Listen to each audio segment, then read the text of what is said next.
is there a connection of those that opposed Roosevelt on the domestic front were perhaps more conservative, and then those that opposed Roosevelt's attempt to move perhaps the United States closer to war in Europe? Is there a connection between those two worldviews, or can we separate them and say there were those that opposed Roosevelt here, but those that supported Roosevelt in the other area? Yeah, I'd say that, there's some overlap, but generally I think you have to distinguish them. So for example, Joe Patterson, who was the publisher of the Daily News, was very pro-New Deal up until 1940, when he decided that Roosevelt's foreign policies were so dangerous that he had to attack Roosevelt on all fronts. But Patterson was quite liberal on domestic issues up to that point. Another example would be Henry Luce, who was the owner of Time magazine and Life magazine, and owned a newsreel company. Luce was conservative on domestic issues and very much a Republican, but he became quite interventionist in 1940 and used his magazines and his newsreels to argue for American help for the Allies. So you can't always say that if they were isolationists, they were also conservative on domestic issues. It came from different issues, different worldviews. You had mentioned Franklin Roosevelt and the utilization, leveraging the radio. If you look at the different media that were extant, existing then in the United States, you take print on one side, what was the role of radio or the film industry in all of these issues?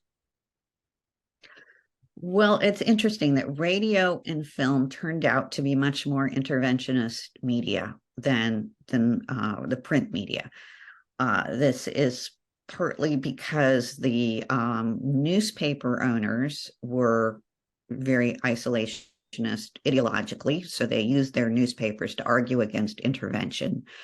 But also, I think there was something inherent in the audio or audiovisual media that made the problems in Europe seem much more vivid and real to Americans. So that, for example, when they started hearing radio reports of London being bombed, that Americans found that much more compelling than and were much more inclined to want to help Britain than when they read in their newspapers the sort of intellectual arguments of the press barons about why the United States should not get involved in the war.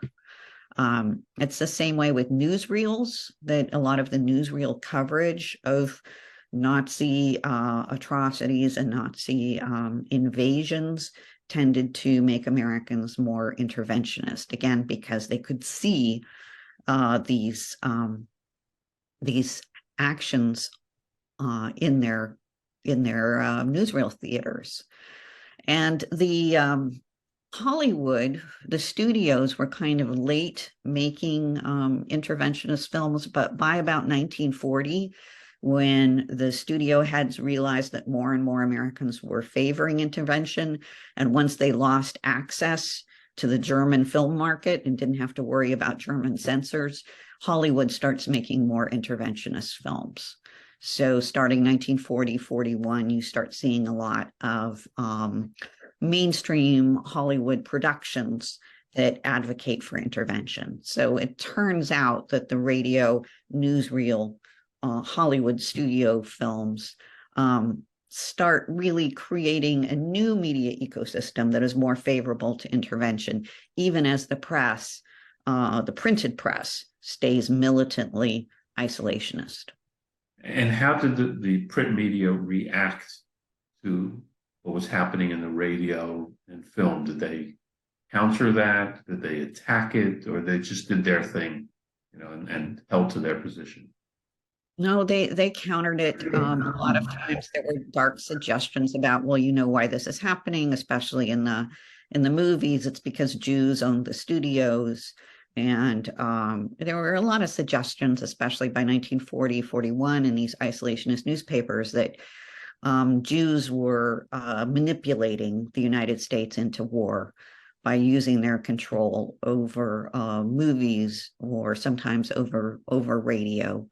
That the U.S. was being stampeded into war by some sort of Jewish media conspiracy, even though the vast majority of print media were not owned by Jews and were very isolationist. And there are some members of Congress that are very isolationist that hold hearings in the fall of 1941 into this alleged conspiracy by radio and film to drag the United States into war. The testimony, though, is overtly anti-Semitic, and the hearings quickly become an embarrassment for the people who organized them.